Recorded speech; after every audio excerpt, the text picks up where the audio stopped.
How to use Instagram name tag. Hey guys, welcome back to the channel.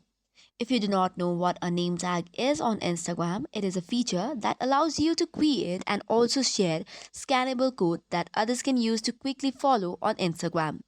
It is quite similar to QR code, but it is tailored specifically for Instagram. So first of all, tap open on your Instagram and tap on your profile.